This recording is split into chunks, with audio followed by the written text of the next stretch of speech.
자, 여러분 말씀드린 대로 사사기의 마지막 부분을 오늘 살펴보게 됩니다. 여러분 지난 시간 사사기 17, 18장을 통해서요, 우리는 하나님을 왕으로 섬기고 살아가지 않는 그 시대에 종교가, 교회가 얼마나 타락할 수 있나를 우리가 함께 살펴보았습니다. 미가의 가정에 레위 청년이 그곳에 고용된 제사장 역할을 하게 되고, 그 물질적인 금전적인 이익을 뒤쫓아 미가의 가정이 아니라 그 단지파를 쫓아서 그들이 숭상하는 우상을 섬기는 그런 제사장이 되었다라는 사실을 우리는 이미 살펴보았습니다. 자, 사사기의 마지막 장인 이 19장서부터 21장의 내용에는요, 하나님이 왕이 되지 않았던 시대, 사회적으로 도덕적으로 얼마나 인간이 부패할 수 있나를 성경 기자는 고발을 하고 있는데요. 자, 여러분 주목해야 할 사실이 있습니다. 이 사사기 후기 부록에 해당하는 17장서부터 마지막 장에 이르는 이 두 얘기에 공통적으로 등장하는 등장인물이 레위인이라는 사실입니다. 이 모든 문제를 야기한, 촉발시킨 그 시작점이 레위 사람이라고 등장을 하는데요. 여러분, 레위 사람이 누굽니까? 하나님이 특별히 구별하셔서 제사장 삼으시기 위해서 선택하신 백성이 레위 사람입니다. 목사님, 그러면 이 모든 문제는 목회자 문제 아닙니까? 예, 맞습니다. 1차적으로는 그런데요, 베드로전서 말씀에 따르면요, 너희는 택하신 족속이요 왕 같은 제사장이라는 이 말씀을 여기에 적용시켜 보면 이 자리에 나와 예배하는 저와 여러분들이 모두 이 시대를 살아가는 하나님이 특별히 구별해 내신 하나님의 제사장, 거룩한 백성, 그리스도인이라는 사실입니다. 자, 여러분, 그럼 오늘 말씀이 가져야 할, 오늘 말씀을 통해 우리가 깨달아야 할 초점이 있습니다. 왜 이 땅 가운데서 그리스도인이 빛과 소금이 되지 못하고 손가락질의 대상, 경멸의 대상, 비난의 대상이 되고 있을까? 여러분, 오늘 말씀을 살펴보면서 하나님이 오늘 이 예배를 드리는 저와 여러분들에게 어떤 하나님 나라의 메시지를 심어주기를 원하실까? 무슨 내용을 결단하고 살아가야 하나님이 복을 허락하시는 하나님 나라 백성이 될 수 있을까? 여러분, 이 관점에서 오늘 사사기의 마지막 부분을 살펴보며 함께 은혜를 나누기를 소망합니다. 자, 먼저 19장 1절 말씀 다시 한번 눈으로 봅니다. 이스라엘의 왕이 없을 그때에 에브라임 산지 구석에 거류하는 어떤 레위 사람이 유다 베들레헴에서 첩을 맞이하였더니, 여러분, 매주 이런 말씀을 드리게 돼서 참 송구스럽게 생각합니다. 여러분, 오늘도요 1부 때 예배를 인도해 보니까 말씀의 내용을 한 구절 한 구절 살펴보다가는 시간이 너무 많이 흘러버립니다. 제가 묵상하고 준비한 내용 포인트를 나누기가 조금 벅차서요, 오늘 말씀도 설교의 내용도 19장서부터 21장의 내용을 전부를 포함합니다. 조금 긴 내용이긴 하지만 꼭 반드시 오늘이 가기 전에 제가 나눈 이 말씀을 한번 성경을 통해 확인해 보시고 하나님께서 제게 허락해 주신 묵상이 과연 맞는 내용인가를 다시 한번 살펴보시는 그런 은혜가 꼭 있으시기를 주님의 이름으로 당부를 드리고 부탁을 드립니다. 자,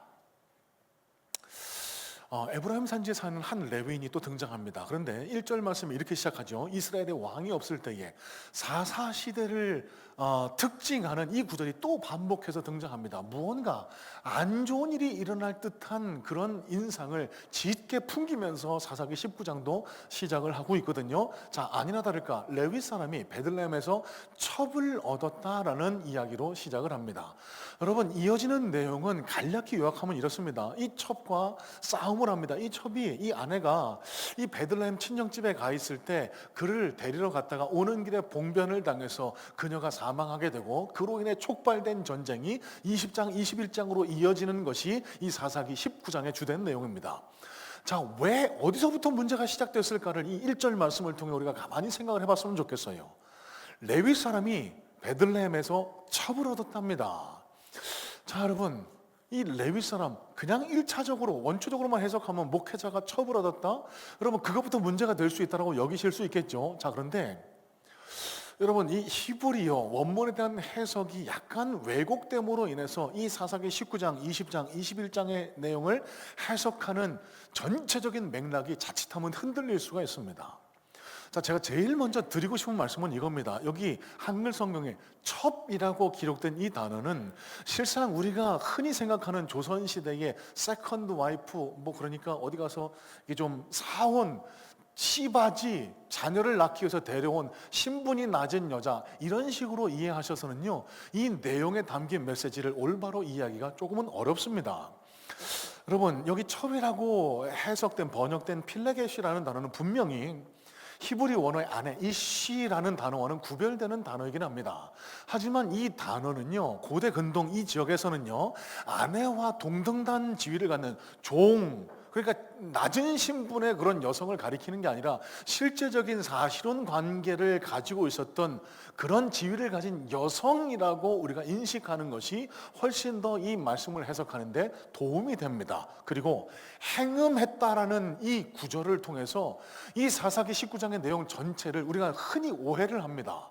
왜 그럴까요? 첩, 신분이 낮은 여자가 행음, 여러분 행음하면 뭐가 먼저 떠오릅니까? 다른 남성과의 불륜, 로맨스. 여러분 신분이 낮은 여자가 그 먹고 살게 도와줘서 우리 집에 거하게 도와주는 것도 감사한데, 아니 배은망덕도 유본술이 다른 남자랑 바람이나? 여러분 이러면은 이 나중에 이 여인이 당한 끔찍한 일을 그럴 수도 있겠다, 당연한 일이다라고 치부할 수가 있게 돼요. 여러분 절대로 그렇지 않습니다. 여기 행음하다라는 이 단어는요, 히브리 원문에서 많은 히브리 학자들이요 다투었다라고 해석하는 편이 더 적절하다라고 그렇게 주장을 합니다. 여러분 저도 이 해석에 더 동의를 하는 입장인데요. 그래서 영어 성경에는 이렇게 번역을 합니다. 메시지 성경인데요, She quarreled with him and left. 이게 다툰 거예요. 흔히 가정에서 일어나는 부부 싸움입니다. 아내와 남편이 다투어서 친정집으로 갔던 겁니다. 자, 그래서 세번역 성경은요, 이전의 말씀을 이렇게 번역을 하는데요, 그러나 무슨 일로 화가 난 그 여자는 친정집에 갔다라고 받아들이시면은 훨씬 더 오늘 본문의 내용을 이해하는데 도움이 되시라고 믿어요. 자, 왜 싸웠는지는 성경에 자세한 기록은 나타나지 않습니다. 그런데 어쨌든 친정집에 가서 잠시 남편과 싸움을 피해 있었는데, 문제는 이 레위 사람이 너무 무심합니다. 남편이요 4달이 지나서야 그 사람을 데리러 갑니다. 여러분 죄송합니다. 한 가지 잊었는데, 제가 왜 이 첩을 아내의 동등된 지위를 가진 여인이라고 해석을 할까, 행음을 다퉜다라고 해석을 할까, 여기에는 근거를 좀 찾아볼 수가 있는데요. 여러분 넉 달이 지나서 간 거는 물론 잘못이지만 가서 그녀를 다정한 말로 달랬다라는 표현이 성경에는 기록이 됩니다. 여러분 가만히 생각해 보세요. 신분이 낮은 종을 그 잘못으로 다른 남자랑 바람이 나서 어딘가에 가 있는 사람을 다정한 말로 달랬을까요? 그거 납득이 잘 안 되지 않습니까? 혼을 내야죠. 벌을 줘야죠. 그게 아니라는 겁니다. 그리고 또 장인 해당하는 이 여인의 아버지가 그 잘못에 대해서 너 왜 그 남편을 놔두고 그렇게 다른 남자를, 이런 이야기가 기록되지 않은 걸로 보아서 이 여인은 남편과 다투어서 잠시 친정에 피해 있었다라고 해석하는 편이 더 적절하다라고 말씀을 드리고 있습니다. 어쨌든 넉 달이 지나서 그녀를 찾으러 갑니다. 장인이 기뻐하면서 그를 환대합니다. 먹고 마시고 즐기는 일이 이 성경 가운데 포함이 되어 있습니다. 여러분 통상적으로 3일간의 환대는 이 유대 사회에 있었던 그런 보통의 일이었다고 합니다. 그런데 4번째 되는 날도 5번째 되는 날도 그를 붙잡습니다. 그러면서 몸을 보양하래요. 기력을 보충하래요. 아마 씨암탉이라도 잡아줬는지 아니면 갈비찜을 해줬는지 모르겠습니다. 그러니까 좋은 음식을 대접하면서 이제 좀 행복하게 살아라, 다투지 말고 살아라, 이런 마음에 사위를 극진히 대접을 했던 겁니다. 근데 5째 되는 날이 저물어 가는데도 불구하고 이제는 더 머물 수 없다고 길을 떠나는 장면으로 이제 문제가 출발하기 시작하는데요. 자, 여러분 한 가지 짧게 좀 짚고 넘어가야 할 점이 있습니다. 여러분 여기 레위인에게서 한 가지 우리 문제점을 찾아볼 수 있지 않을까요? 먹고 마시고 즐기는데 너무 매몰되어 있지는 않을까? 목사님 먹고 마시고 시집가고 장가가는 게 뭔 문제입니까? 예, 아무 문제 안 됩니다. 하지만 한 말씀만 여러분 기억하세요. 먹고 마시고 즐기고 시집가고 장가가는 일이 내 일생일 때 지고지순한 목표가 된다? 여러분 그거 하나님 기뻐하지 않으십니다. 예수님이 마태복음 24장 38절 39절에 이렇게 가르쳐 주셨어요. 홍수전에 노아가 방주에 들어가던 날까지 사람들이 먹고 마시고 장가들고 시집가고 있으면서 홍수가 나서 그들을 다 멸하기까지 깨닫지 못하였으니 인자의 임함도 이와 같으니라. 여러분 이런 맥락에서 한 가지 권면해 드립니다. 지나간 한 주간을 한번 돌이켜 보셨으면 좋겠어요. 나는 무슨 목적으로 지나간 한 주간을 보내왔을까? 지나온 한 주간의 시간에 지고지순한 최고의 목적이 먹고 마시고 즐기고 내 행복을 위해서만 살아왔다? 여러분, 하나님 그 삶의 자세 기뻐하지 않으십니다. 하나님은요, 저와 여러분들을 이 땅 가운데서 여러분 각자에게 고유한 사명을 허락해 주셨어요. 어떤 사명일까요? 하나님의 자녀로 살아가라는 사명이요. 그 사명을 쫓아 살아가야겠다라는 그 삶의 목적이 다시 한번 정립되는 그런 이 예배가 되실 수 있게 되기를 주님의 이름으로 소망하고 축복합니다. 자, 어쨌든 10절 말씀 한번 볼까요? 10절입니다. 그 사람이 다시 밤을 지내고자 하지 아니하여 일어나서 떠나 여부스 맞은편에 이르렀으니 여부스는 곧 예루살렘이라 안장지온 나귀 2마리와 첩이 그와 함께 하였더라. 자, 지도를 한 장 보여주세요. 자, 다섯째 날 어둑어둑해지는데 날이 저물려고 하는데 오후쯤 출발한 것 같습니다. 저 베들레헴을 떠나서 저들이 가려고 하는 지역은 저 라마를 지나 조금 더 위쪽입니다. 에브라임 산지니까요. 그런데 곧 베들레헴을 떠나 얼마 되지 않아 여부스는 예루살렘을 뜻합니다. 저곳에 이르렀을 때 이미 해가 뉘엿뉘엿 지기 시작하는 거예요. 그 종이요, 아이 주인님, 여기서 좀 하룻밤 묵어가는 게 낫지 않겠습니까? 여러분, 이 당시에 컴컴한 밤에 이동하는 것은 강도나 도적을 만날 위험이 있기 때문에 매우 위험한 행동이었습니다. 이걸 염려한 종이 저 예루살렘에서 머물자고 제안했습니다. 그런데 이 레위 사람이 듣지 않습니다. 아마도 이때까지만 해도 저 여부스 예루살렘에는 이스라엘 백성보다는 이 가나안 백성들이 더 주류를 이뤄 살아가고 있었던 것 같아요. 이방 사람들이 사는 곳에 내가 머물 수 없다라고 고집을 벌이면서 기브아나 리마에 머물 것이다라고 그렇게 고집을 부리며 일행을 재촉합니다. 기브아라는 지역에 일어났을 때, 도착했을 때 해가 져버렸습니다. 더 이상 길을 더 이상 이 여정을 이어갈 수가 없었습니다. 그래서 기브아에 머물기로 하고 그 성읍 한가운데에서 누군가 나를 환대해 줄 것이다라는 기대에 앉아 있을 때 사건이 시작이 됩니다. 여러분, 이 당시 유다 백성에게는요, 나그네 환대법이라는 게 있습니다. 유목민들이니까요, 밤이 돼서 거처할 곳을 찾지 못한 나그네 누구나 자기 집으로 들여서 먹을 것을 주고 쉬어가게 하는 나그네 환대법. 이 나그네 환대법을 기대하고 저 기브아 성읍 한가운데 앉았는데 아무도 환대를 안 해요. 딱 한 명, 노인 한 명만 일을 마치고 돌아오는 길에 이 레위 사람 일행을 만나 자기 집으로 데리고 들어갑니다. 저 베냐민 지파 기브아 사람 중에 불량배가 있었습니다. 우리 한 개역개정 성경에는 불량배라고 기록된 이 구절을요, 영어 성경에는 local gangs라고 이렇게 번역을 하는데요, 그냥 지역에 살던 불량한 사람들입니다. 깡패들입니다. 이 사람들이요, 이 노인의 집을 쾅쾅 두드립니다. 너네 집에 새로운 나그네가 왔지? 그 사람을 끌어내. 우리가 그와 관계할 거야. 여러분, 어디서 많이 본 장면 아니에요? 창세기에 나와 있는 아브라함의 조카 롯이 소돔에 기거할 때 일어났던 일입니다. 천사가 그 롯의 집에 방문했을 때 그곳의 깡패들이, 그곳에 불량한 사람들이 그 천사들을 끌어내서 관계하겠다라고 하죠. 이 동성애를 의미합니다. 매우 추악한 짓입니다. 깜짝 놀란 노인이 만류합니다. 그러지 말아라. 차라리 내 딸, 아니면 이 사람의 아내를 데리고 가라. 그리고 이것조차 이해가 안 되는 일이죠.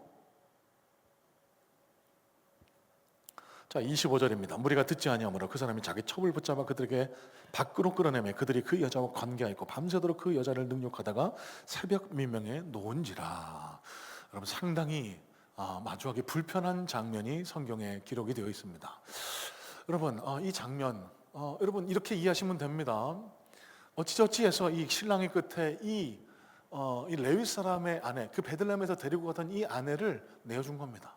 밤이 새도록 이 여인이 어려움을 당합니다. 여러 가지 폭행에 지쳤던 이 여인이요, 어찌저찌해서 이 레위 사람이 머물던 이 노인의 집에 찾아오는데 문을 두드리는 소리를 못 들었든지 아니면 문을 두드릴 힘이 없었든지 그 문가에서 그냥 쓰러져 그냥 바닥에 드러눕게 됩니다. 아침이 됩니다. 이 레위 사람이 일어납니다. 그녀를 찾을 생각도 안 해요. 문을 열어보니까 그 문간에 있습니다. 아주 차디차게 이런 말을 건넬 뿐입니다. 일어나라, 가자. Rise up, get up, let's go. 이렇게 이야기를 건넬 뿐이에요.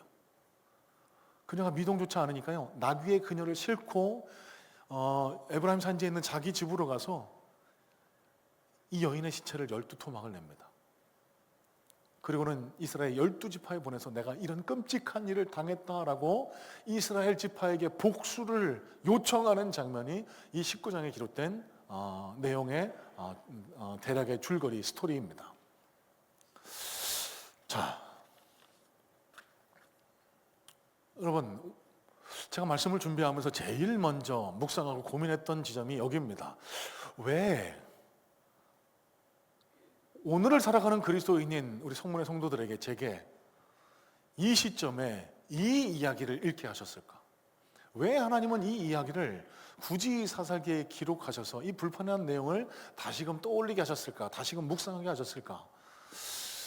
그러면서 고민하며 한 주간을 지났는데요. 마침 지난 21일 목요일인가요? 금요일인가요? 부부의 날이었습니다. 이런 맥락에서 저에게 하나님이 제게 주신 마음입니다. 하나님께서 가정의 달을 지나는 이 땅의 교회에게, 우리 성문의 성도님들에게, 성문의 가정들에게 가정의 중요성을, 부부간의 화목의 중요성을 다시 한번 일깨워 주시기 위해서, 그런 관점에서 이 말씀을 읽으라는 뜻은 아닐까라는 생각을 해보게 됐습니다. 여러분, 가정은요, 하나님이 우리에게 허락하신 가장 최소 단위의 교회입니다. 가정이 내 것이라고 생각하시는 분들, 여러분 착각하시는 거예요. 용서하십시오. 제가 몇 주 전에 TV 프로그램 이혼 숙녀 캠프를 제가 이렇게 예화로 제시한 바 있습니다.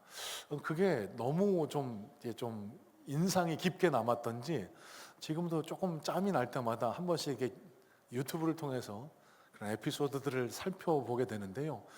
참 여러 가지 일들이 우리 같이 살아가는 대한민국의 가정 내에서 일어나고 있더라고요. 너무 가정이 갈등 때문에, 다툼 때문에 갈라지고 깨지고, 그런 가정들이 많다는 반증이 이런 이혼 숙녀 캠프, 또 오은영의 결혼 상담소 등 이런 가정의 갈등을 다루는 프로가 각광을 받고 있는 이유가 아닐까라는 생각을 해보게 됩니다. 몇몇 가정들의 사례를 호기심 있게 살펴봤는데요. 제가 받은 인상은 딱 한 가지입니다. 갈등이 있는 가정의 갈등의 근본은 딱 이거 하나입니다. 자기 자신밖에 모릅니다. 자기가 그 가정의 주인인 겁니다. 남편은 왜 내 뜻대로 안 해라는 겁니다. 이렇게 해야지. 자기 잘못은 잘 몰라요. 자기가 아내에게 어떻게 상처를 주고 있느냐는 잘 알지 못하고 그 프로그램에 참여해서 깜짝 놀라는 모습을 자주 만나보게 되고요. 아내도 마찬가지입니다. 내 모습이 저랬구나. 내 말만 들어달라는 거예요. 나만 이해해달라는 거예요. 여러분, 하나님이 중심되지 않는 가정의 모습이 이렇습니다. 여러분, 잘 들으시기 바랍니다. 제가 결혼식 주례에 섰을 때 빠지지 않고 새로 가정을 출발하는 젊은 청년들에게 당부하는 부탁이기도 합니다. 내 옆에 있는 아내가, 내 옆에 있는 남편이 내 거라고 착각하지 마세요. 내 행복을 위해 존재하는 그런 사람이라고 착각하지 마세요. 하나님이 보내주신 배필입니다. 이 옆에 있는 배우자와 함께 하나님의 뜻을 이루라고 이 가정을 하나님이 묶어주신 겁니다. 여러분, 이런 하나님 나라의 가치관으로 이 가정을 바라보고 내 아내, 내 남편을 바라보지 않으면요, 끝간데 없는 자기 중심주의와 이기심 때문에 우리 가정에도 이런 극단적인 비극이 일어나지 말라는 그런 보장이 없다라는 사실을 여러분 기억하셨으면 좋겠습니다. 양육의 과정을 지나면서 제가 가정의 중요성을 많이 강조를 합니다. 우리 부모님들, 우리 자녀들의 행복이 일생의 가장 중요한 그런 의미이자 목표 아닙니까? 자녀들이 잘 살았으면 좋겠다, 행복했으면 좋겠다. 어떻게 하면 자녀들이 행복하게 잘 살 수 있게 도와줄 수 있을까요? 많은 세상 사람들이 착각을 해요. 좋은 교육을 시켜서, 그래서 막 자녀를 학대에 가까운 그런 교육을 주입을 합니다. 과연 그게 자녀의 행복을 보장할까요? 돈을 열심히 벌어서 많은 재산을 물려주면 돈이 최고니까 자녀가 행복해 살 수 있을 거야. 여러분, 그게 과연 그 자녀 인생의 행복을 담보할 수 있을까요? 아닙니다. 그것보다 제일 먼저 우선돼야 할 게 있습니다. 부부간의 행복한 모습을 보여주는 겁니다. 자녀가요, 엄마 아빠가 다투는 모습을 보면은요, 마치 전쟁을 경험한 것과 동일한 정도의 정신적인 충격을 경험한다고 합니다. 그렇게 정서가 불안정한 아이가 어떻게 나가서 건강한 가정을 꾸리겠어요? 어떻게 사회에 나가서 건강한 일원으로 성장할 수 있겠습니까? 여러분, 지금 가정을 이루고 계신, 자녀를 양육하고 계신 우리 부모님들 잘 들으시기 바랍니다. 부부가 서로 사랑하고 우애하는 행복한 모습을 자꾸 보여주세요. 마침 좋은 기회 아닙니까? 이제 저는 미처 몰랐습니다만 내일도 무슨 부처님 오신 날 대체 공휴일이라고 쉬는 날이라고 하네요. 여러분, 오늘 내일까지 기회가 있으니까 우리 부부 간에 좀 차 한 잔이라도 나누시면서 서로 간의 대화에 물꼬를 트시고 서로 간의 애정을 확인하는, 사랑을 표현하는 그런 시간 꼭 가져보시기를 권면해 드려요. 목사님은 안 해요? 라고 물어보실지 모르겠는데, 예, 저도 하겠습니다.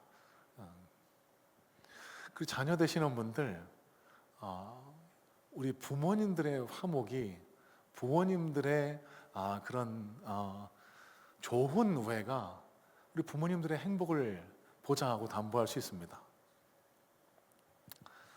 자그마한 용돈이라도 좀 드리면서 어머니랑 가서 맛있게 식사하고 오세요. 나가셔서 좀 차라도 한 잔 드시고 오세요. 이렇게 한다라고 하면은 우리 성문의 가정들에 더 웃음꽃이 피고 더 화목하고 행복한 가정으로 변화되는 모습이 이곳저곳에서 드러나지 않을까, 저는 그런 기대를 갖게 됩니다. 자, 여러분, 오늘 하루가 지나기 전에 꼭 하나님 앞에서 자기 자신의 모습을 비추어 한번 스스로에게 질문해 보시기 바랍니다. 하나님, 저는 제 아내에게 어떤 남편입니까? 하나님, 저는 제 남편에게 과연 어떤 아내입니까? 자, 두 번째입니다. 20장 1절 말씀 눈으로 한번 보겠습니다. 사사기 20장 1절입니다. 이에 모든 이스라엘 자손이 단에서부터 부엘세바까지와 길라 땅에서 나와서 그 회중이 일제히 미스바에서 여호와 앞에 모이니라. 자, 여러분, 이 자기 아내의 시신 12토막을 이스라엘 각 지파에 보냅니다. 이스라엘 각 지파의 족장들이 깜짝 놀라서 자, 우리 모이자, 미스바에 모이자. 여러분, 여기 미스바라는 이 땅은요, 이스라엘 사람들이 중요한 일을 결정할 때 모였던 회합, 집합의 장소입니다. 야곱이 이 하나님의 도우심으로 큰 위기를 넘기고 하나님 앞에 제단을 쌓았던 장소라는 상징적 의미를 갖는 장소인데요, 이곳에 이스라엘 사람들이 모입니다. 그곳에서 이 레위 사람들이 이 당한 이야기를 보고받습니다. 여러분, 자기 입장에서 자기 자신을 변호합니다. 크게 이스라엘 사람들이 분노합니다. 아니, 아무리 한 동족이라도 저 기브아 사람들 어떻게 이런 잔혹한 짓을 저지를 수 있어? 우리가 그 사람들을 심판해야 해. 여러분, 그래서 40만 명이나 되는 큰 군사가 칼을 뺀 사람이 모였습니다. 여러분, 여기서 주목해야 할 사실 하나, 놓치지 말아야 할 사실이 있습니다. 여러분, 사사기를 살펴보면서 이스라엘 백성들이 모인 또 다른 경우가 있습니다. 기드온이 하나님의 싸움, 아마 이방 족속과 싸움을 하자고 모이라고 요청했을 때 모인 사람은 고작 22,000이었습니다. 하나님을 위한 싸움에는 모인 사람이 22,000이었는데요, 여러분, 지금 이 싸움은 무엇을 위한 싸움입니까? 감정을 위한 싸움이에요. 분노로 인해 촉발된 싸움에는 무려 40만 명이나 모였다. 여러분, 하나님이 왕이 되지 않는 이 시대, 이 사회는요, 분노, 감정이 모든 갈등의 원인이 될 수 있다는 겁니다. 무엇이 옳은지 그른지, 무엇을 위해 싸워야 되는지조차 분간하지 못하는 그런 어두컴컴한 영적 어둠의 상태가 될 수 있다는 겁니다. 자, 어쨌든 40만 명이 모여서 저 레위 사람의 여인을 욕보인, 어렵게 한 그 베냐민 지파와 싸움을 하게 됩니다. 베냐민 지파는 고작 26,700이었습니다. 자, 그런데 여러분, 당연히 이기겠죠. 40만 명 대 26,000이에요. 당연히 이스라엘 연합군이 이겨야죠. 자, 그런데 어찌된 일인지 뜻밖의 두 번이나 패배요. 처음 싸움에 나갈 때도 하나님한테 물어보고 나갔거든요. 하나님, 우리가 어디부터 나가야 돼요? 유다가 나갈지니라. 그랬더니 나갔는데 이길 줄 알고 당당하게 22,000명이 오히려 죽습니다. 하나님이 어떻게 된 일입니까? 나가서 싸웁니까? 그래, 나가서 싸워라. 이길 줄 알았는데 또 이번에도 18,000명이 죽어요. 그제서야 이스라엘 사람들이 뭔가 잘못됐음을 깨닫고 여호와 앞에 제대로 된 제단을 쌓아 예배를 드리기 시작합니다. 그리고 나가 싸워서 그제서야 매복 작전을 통해 승리를 거두게 됐다라는 이야기가 20장의 내용인데요. 자, 여러분, 여기서 중요하게 우리가 잡아야 할 포인트가 있습니다. 여러분, 어떻게 싸워서 이겼다? 여러분, 이거는 다 손자병법이나 그냥 지나쳐도 무방한 내용이라고 생각합니다. 중요한 내용은 우리가 묻고 답해야 할 포인트는 여기에 있습니다. 왜 이스라엘 백성들은 하나님께 묻고 임했던 전쟁임에도 불구하고 두 번이나 뜻하지 않은 패배를 당했을까? 지금으로 말하면 이겁니다. 하나님 앞에 기도하고 어떤 사업을 시작했는데 두 번이나 쫄딱 말아먹은 거예요. 여러분, 이러면 하나님 앞에 서운하지 않겠어요? 하나님, 이거 어떻게 그래요? 하나님한테 물어봤자 기도했잖아요. 예배 드렸잖아요. 그런데 어떻게 내가 또 쫄딱 망해요? 여러분, 이게 이스라엘 백성들의 모습이었습니다. 무엇이 문제였을까요? 여러분, 여기 이스라엘 백성들의 제사의 모습, 예배의 모습, 기도의 모습을 가만히 한번 살펴보세요. 하나님, 이 레위 가정에 일어났던 이 일을, 그로 인해 시작된 이 베냐민 지파와의 갈등을 어떻게 해결하는 것이 좋겠습니까? 근본적인 질문을 하지 않습니다. 이 전쟁을 시작해야 되겠습니까? 아니면 어떻게 해야 되겠습니까? 이런 질문도 하지 않습니다. 이미 다 결정은 내려놨습니다. 싸우기로 결정을 내려놨습니다. 그 가운데 작은 결정, 선택 하나, 방법에 대해서만 하나님한테 물으면서 하나님이 무조건 내 편 되어 주시라고, 나를 이기게 해주시라고 그렇게 하나님 앞에 묻고 기도한 모습, 이게 결정적인 이스라엘의 패착, 실패의 원인이라는 겁니다. 여러분, 잘 생각해 보세요. 지금 신앙생활하는 이 자리에 앉아 예배하는 저와 여러분들 가운데도 이 이스라엘 백성들, 사사시대 이스라엘 백성 같은 모습으로 신앙생활하는 분들 많이 계시지 않을까요? 내가 하고 싶은 일은 다 결정해 놓습니다. 내가 하고 싶은 대로 다 해요. 어려운 일 당하면 하나님께 찾아옵니다. 하나님, 나 도와주세요. 도움이 필요할 때만 하나님 앞에 나와서 기도합니다. 여러분, 이런 모습이 사사 시대를 지났던 이스라엘 백성들의 모습입니다.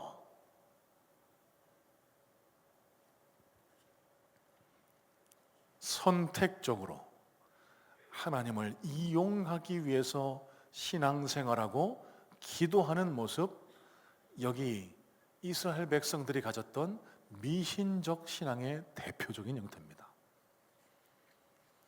하나님의 도우심을 덧입기 어려울 수 있습니다. 아니, 어렵습니다. 자, 이어지는 21장에는요, 이 레위 가정에서 일어난 일이 걷잡을 수 없이 온 지파로 번지는 장면을 우리는 마주하게 됩니다. 간략히 정리해드리면요, 베냐민 지파를 싹 없애고 나니까요, 큰 걱정거리가 생겼습니다. 하나님이 우리가 허락하신 12지파, 12형제 가운데 한 족속이 다 멸절, 그냥 그 대가 끊어지게 된 거예요. 오직 600명만 남았습니다. 근데 남자만 남아서 여자는 다 죽여고요. 하나님, 도대체 어떻게 됩니까? 이제 문제의 심각성을 깨달은 이스라엘 백성이 이 하나님 앞에 부르짖는 것은 좋은데요, 자기 멋대로 해결 방법을 찾아갑니다. 이스라엘 총에 모이지 않았던 길르앗 야베스의 사람을 다 모조리 쳐 죽입니다. 결혼한 사람들, 남자들, 결혼한 여자들은 다 쳐 죽이고, 결혼하지 않은 결혼 정년기에 있는 여자 400명만 남겨 데리고 옵니다. 그리고 그들을 베냐민 지파에게 줍니다. 멸망하지 말라고요. 여러분, 이게 과연 하나님이 원하시는 방법이었을까요? 하나님이 이 모습을, 이런 방법을 하나님이 원하셨을까요? 하나님한테 묻지 않았던 겁니다.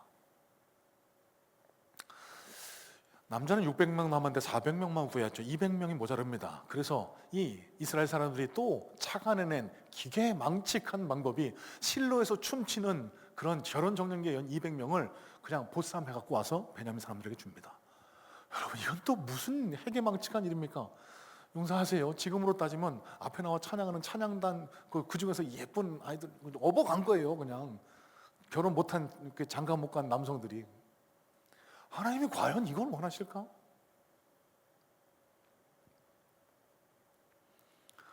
그리고는 마치 아무 일도 없었던 것처럼 자기 집으로 돌아갔다고 성경은 기록을 합니다. 그러면서 사사기서는요, 자, 반복해서 말씀드렸던 것처럼 마지막 장 마지막 절 21장 25절에 이런 구절로 사사기를 막을 내리게 됩니다. 그때에 이스라엘 왕이 없으므로 사람이 각기 자기 소견에 오른 대로 행하니라. 여러분 4.4 시대에 일어났던 이런 해괴망측한 일들, 이런 실패들, 이런 끔찍한 잔혹한 일들 어디서부터 시작됐다고요? 성경은 사사기는 우리에게 이렇게 고발하는 겁니다. 그땐 이스라엘의 왕이 없으므로, 여러분 이게 무슨 뜻이라고요? 하나님을 왕으로 섬기지 아니함으로, 하나님이 왕으로 그들 삶의 중심에 있지 아니함으로 이들 사회에서 이런 끔찍한 일, 도저히 상상치 못한 이런 엽기적인 일들이 교회 안에, 가정 안에, 우리 그리스도인의 삶 안에 이런 일들이 나타나게 됐다. 이게 사사기가 우리에게 전하고자 하는 핵심적인 메시지라는 사실입니다.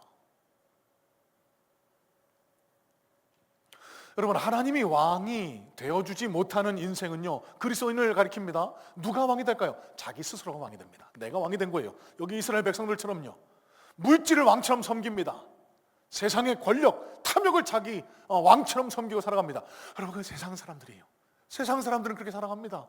여러분, 우리는 구별받은 백성입니다. 그런데 여러분, 참 안타까운 것이, 왜 이 땅의 교회들이, 그리스도인들이 아직도 세상에서 인정을 못 받고, 여러분 지금 한국교회가 지금 위태롭다라고 하잖아요. 이 한국교회 젊은 청년들이 30대 40대 세대들이 뭐 밀물 빠지듯이, 아니 썰물이군요, 썰물 빠지듯이 교회에서 빠져나가고 있다고 합니다. 왜일까요? 교회에 대한 신뢰가 없는 거예요. 교회에 대한 기대가 실제로 신앙생활 보니까 와르르 무너지는 겁니다. 진짜 내가 기대하고 바랬던 하나님 나라, 예수님을 따라가는 삶이 진짜 정작 교회 안에서는 실천이 안 되고, 그런 모습들을 찾아볼 수 없으니까 실망하고 떠나가는 거, 차라리 이렇게 유튜브 보면서 신앙생활 하는 게 낫겠다. 여러분, 왜 그럴까요? 왜 그럴까? 여러분, 신앙생활하는 이 땅의 많은 그리스도인들이 저부터 하나님을 왕으로 섬기지 않는 참된 복음을 경험하고 있지 못하기 때문 아닐까요? 여러분, 사사기 강의를 시작하면서 이런 말씀을 드렸습니다. 하나님 나라 관점에서 사사기를 조망해보고 해석을 해볼 거라고요. 여러분, 계속 반복해서 말씀을 드립니다. 성경이 우리에게 가르쳐주는 참된 하나님 나라의 복음은 뭡니까? 여러분, 많은 이 땅의 그리스도인들이 착각하시듯이요, 죽어서 가는 천국 이러면은요, 이 모든 일들이 다 당연해지는 겁니다. 천국만 가면 되니까 보험용으로 교회만 다니면 돼요. 그리고 이 일주일간의 세상은 이 땅에서 살면 내 마음대로 살면 돼요. 어떻게든 먼저 성공해야 돼요. 왜? 이 땅에서 삶도 중요하니까요. 그러면은요, 교회 다니면서도 세상 사람들보다 더하게 거짓말하고 속이고 빼앗고 다 이해가 됩니다. 여러분, 그래서 교회가 변하지 않는 겁니다. 그래서 그리스도인들이 변하지 않는 거예요. 또 말씀드립니다. 여러분, 우리는 이 땅에서의 호흡이 멈추면 영원한 하나님 나라에 가서 하나님 품에 안겨 영생을 누리게 됩니다. 여러분, 그런데 이거는 일부예요. 예수 그리스도를 믿는 그 순간 하나님 나라는 저와 여러분들 삶에 시작됩니다. 점점 완성되어집니다. 목사님, 여기 천국 아닌 것 같은데. 여러분, 천국이, 하나님 나라가 뭘 의미하는 줄 아세요? 하나님께서 통치하시는 삶, 하나님이 동행하시는 삶을 하나님 나라라고 성경은 가르쳐 줍니다. 여러분, 이 땅은 불완전합니다. 죄악의 관영이에요. 그러다 보니까요, 하나님을 모시고 살아도 어려운 일 생길 수 있습니다. 하지만 제가 분명히 드리는 말씀, 질곡이 있고 어려움이 있고 갈등이 있어도요, 그 삶 속에, 그 심령 속에 하나님이 계시고 있다라고 하면은요, 그 갈등과 미움과 다툼은 곧 사라지고 하나님이 허락하시는 평안이, 하나님 나라가 곧 속히 회복이 되게 됩니다. 이게 예수님이 이 땅에 계시면서 그토록 강조하셨던 하나님 나라예요. 이 하나님 나라를 누리지 못하니까 이 땅의 가정들이, 그리스도인의 모습이, 교회가 온전한 모습으로 바로 서지 못하는 겁니다. 여러분, 한 가지 질문 들어볼까요? 성경에서 하나님이 제일 예뻐하셨던 인물은 누구라고 생각하세요? 성경의 인물 가운데 하나님이 제일 예뻐하셨던 인물, 예수님 빼고 다윗? 바울? 여러 답이 있을 수 있겠죠. 자, 그런데 저는 에녹이라고 말씀드리고 싶습니다. 여러분, 에녹이라는 인물을 아세요? 창세기 5장에 족보를 기록하는 와중에 죽고라는 그 지루한 그런 족보에 등장하는 한 줄 이름이 기록된 인물입니다. 여러분, 에녹이요, 우리가 상상하듯이 뭐 대단한 큰 일을 이뤘다라고 성경은 증거하지 않아요. 창세기 5장 24절에 이런 말씀을 기록합니다. 에녹이 하나님과 동행하더니 하나님께서 그를 데려가심으로 세상에 있지 아니하더라. 여러분, 최초로 하나님이 죽음을 경험하지 않고 하나님 나라로 데리고 가신 인물, 얼마나 예뻐하셨으면. 제가 왜 하나님이 예녹을 예뻐했다라고 이렇게 말씀드릴까요? 신약이 그 말씀을 증거합니다. 히브리서 11장 5절에 이런 말씀이 기록됩니다. 그는 하나님을 기쁘시게 하는 자라 하는 증거를 받았느니라. 하나님이 에녹을 기뻐하셨대요. 무엇을 기뻐하셨을까요? 다른 것 아닙니다. 하나님과 함께 동행하는 걸 기뻐하셨답니다. 여러분, 그러면 우리가 이 땅에서 하나님 나라를 누리고 행복을 누리고 성공할 수 있는 유일한 기준을 다시 생각해 볼 수 있어야 합니다. 무언가를 많이 하나님 앞에 드리고 보여드리고 두각을 나타내고, 여러분, 그것보다 하나님이 더 원하시는 게 있습니다. 날마다 하나님과 함께 동행하는 겁니다. 하나님을 정말 기쁘시게 하는 거는요, 내 뜻, 내 의지대로, 내 욕심대로, 내 마음대로 행해서 또 넘어지고 그럴 때 하나님이 제일 마음 아파하세요. 예수님이 우세요. 언제 하나님이 가장 기뻐하시냐고요? 여러 가지 선택의 순간이 있습니다. 그때마다 이스라엘 백성처럼 내 뜻대로 행하는 게 아니라 하나님 앞에 물어보는 거예요. 하나님, 제가 어떻게 행하기를 원하십니까? 예수님이시라면 이 상황에서 어떻게 행하셨을까요? 여러분, 이곳에 하나님 나라가 있습니다. 여러분, 이곳에 하나님이 약속하신 평안과 행복이 있습니다. 한 말씀만 나누고 오늘 메시지를 정리하려고 합니다. 사진 한 장 보여주시겠습니까? 20세기 대표적인 역사학자입니다. 윌 듀런트라는 역사학자의 평생 연구의 과제, 화두는요, 이거였습니다. 인간은 어디서 참된 행복을 찾을 수 있을까? 여러분, 우리 모든 인생의 근본적인 화두 아닙니까? 그래서 저 윌 듀런트가 여러 가지를 시도했답니다. 지식을 많이 쌓으면 행복해질까? 그랬더니요, 눈만 피곤해질 뿐이더래요. 행복하지 않더라는 겁니다. 여행을 다니면 행복해질까? 세계 각처를 두루 다녀봤지만 피로감만 더할 뿐이었다고.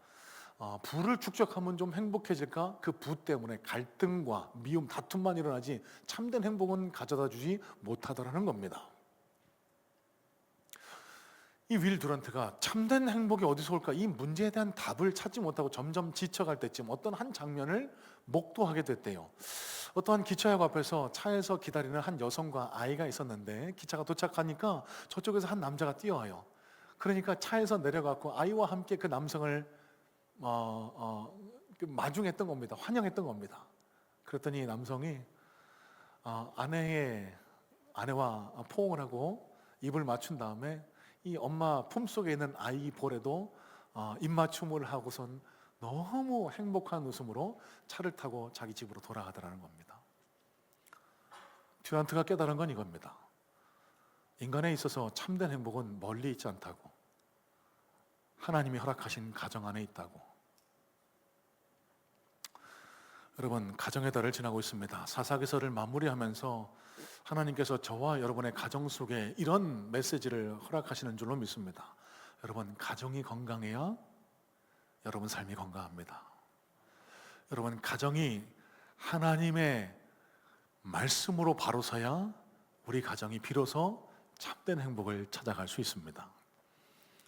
여러분, 오늘 말씀을 통해서 저와 여러분의 삶의 주인이 나 자신이 아니라, 우리 가정의 주인이 내 자신이 아니라 하나님이심을 다시 한번 되새길 수 있는 그런 은혜가 우리 모든 성문의 성도님들에게 있으실 수 있기를 주님의 이름으로 소원하고 축복합니다. 그래서 하나님이 주인 되시는 가정, 하나님이 중심 되시는 가정, 우리 성문의 모든 가정들이 되셔서 여러분의 삶 속에 하나님이 베풀으시는 놀라운 은혜가, 축복이, 그래서 진정한 웃음꽃이 날마다 꽃피는 복된 성문의 모든 가정들 되실 수 있게 되기를 주님의 이름으로 소원하고 축복합니다.